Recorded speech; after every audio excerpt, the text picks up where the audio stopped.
Hello बच्चों, कैसे हैं आप सब।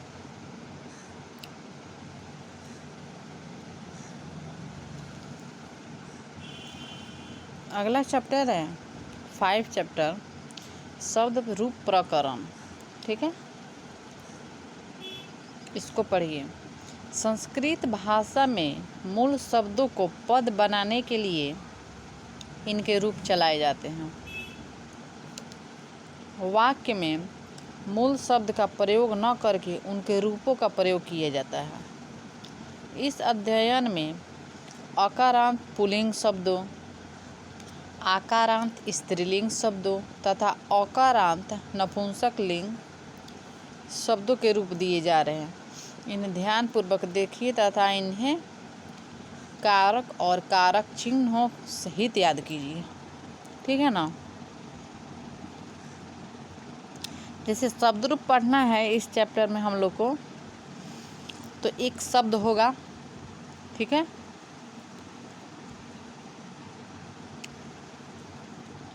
उसी को पढ़ना है। ठीक है,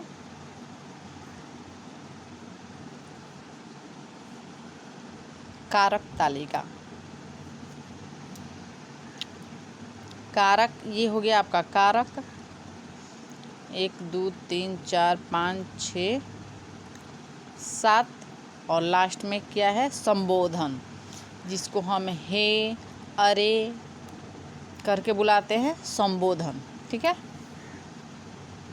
कारक चिन्ह ये हो गया ने और यहाँ तक। ठीक है, इधर हो गया विभक्ति। कौन से विभक्ति में कौन से कारक चिन्ह का प्रयोग होगा। ठीक है ना। ये जो विभक्ति है, जैसे कोई शब्द को अगर हम इस विभक्ति में लिखते हैं, पहले होगा कर्ता, उसके बाद में कर्म, करण, संप्रदान, अपादान, संबंध, अधिकरण, संबोधन। ठीक है, तो कोई अगर शब्द होगा, जैसे कि हमने यहाँ पे शब्द दिया बालक। ठीक है, बालक शब्द आपका विभक्ति हो गया। विभक्ति हो कितना हो गया, 7, और लास्ट में क्या है हुआ, ये संबोधन। ठीक है, फिर उसको तीनों वचनों में लिखना है, एक वचन, द्विवचन और बहुवचन। जैसे मैं उदाहरण में यहाँ पे दिया हुआ है, शब्द रूप आकारांत पुल्लिंग शब्द। यहाँ पे विभक्ति प्रथमा विभक्ति, द्वितीय विभक्ति, तृतीय विभक्ति, चतुर्थी विभक्ति, पंचमी विभक्ति, षष्ठी विभक्ति, सप्तमी विभक्ति और लास्ट में क्या है, संबोधन। ये हो गया आपका विभक्ति।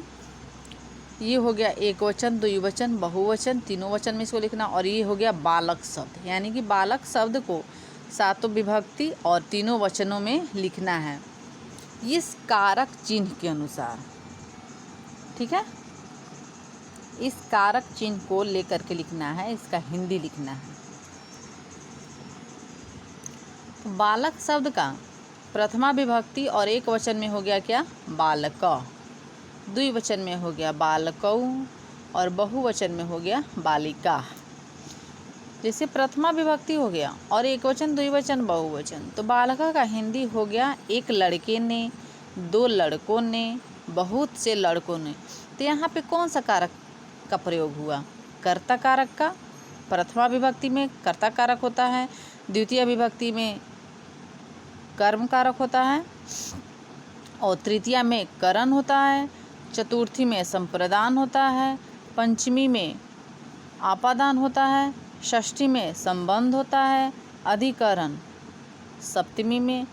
ठीक है, और संबोधन।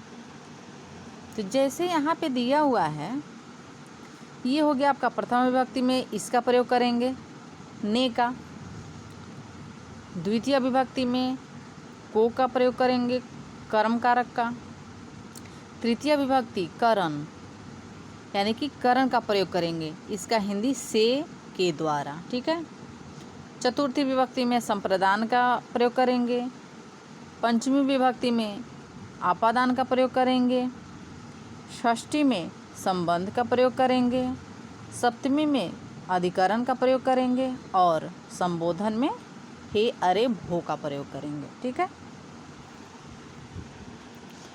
प्रथमा विभक्ति कर्ता कारक, ठीक है। एक लड़के ने, दो लड़कों ने, बहुत से लड़कों ने। द्वितीय विभक्ति में कौन सा कारक का प्रयोग करना है?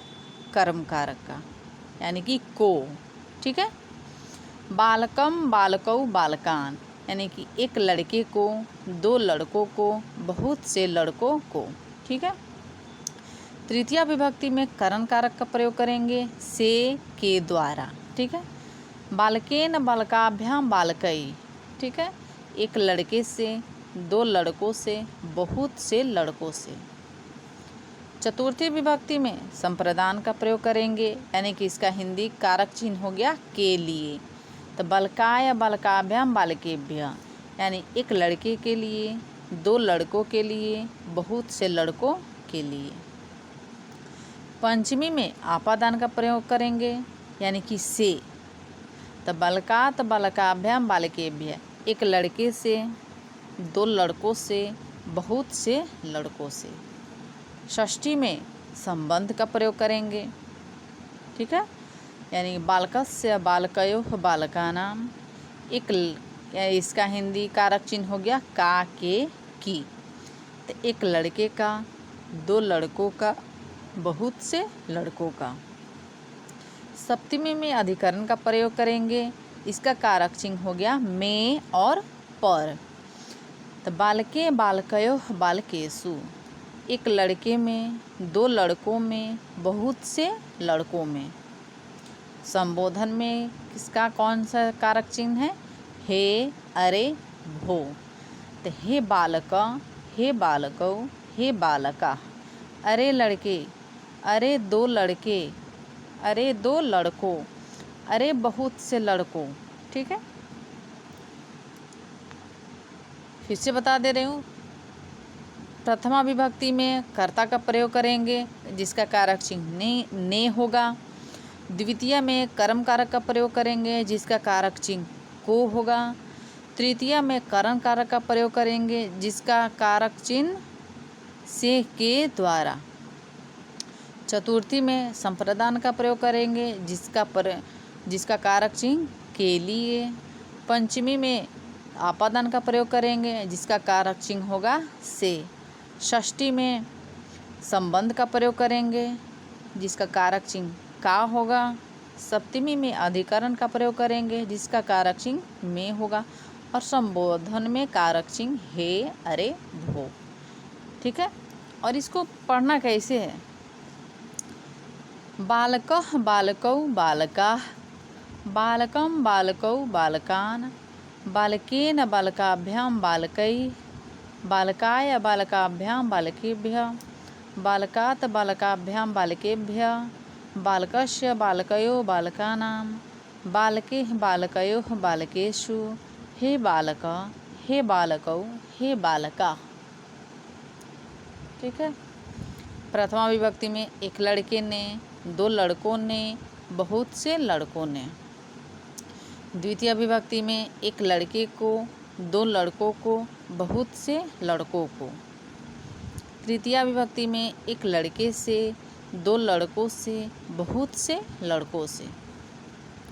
चतुर्थी विभक्ति में एक लड़के के लिए, दो लड़कों के लिए, बहुत से लड़कों के लिए। पंचमी विभक्ति एक लड़के से, दो लड़कों से, बहुत से लड़कों से। षष्ठी विभक्ति एक लड़के का, दो लड़कों का, बहुत से लड़कों का। सप्तमी विभक्ति एक लड़के में, दो लड़कों में, बहुत से लड़कों में।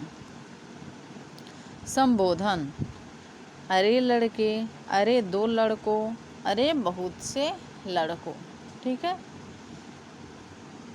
ये जो कारक तालिका है, इसको आप लोग अगर याद कर लेंगे तो कोई भी शब्द रूप अगर आपको दिया जाता है तो आप लोग बनाने में थोड़ी सी भी कठिनाई नहीं होगी। जिसका अगर हिंदी भी अगर हमने पूछा तो आप लोग बेझिझक बता सकते हैं, ठीक है ना।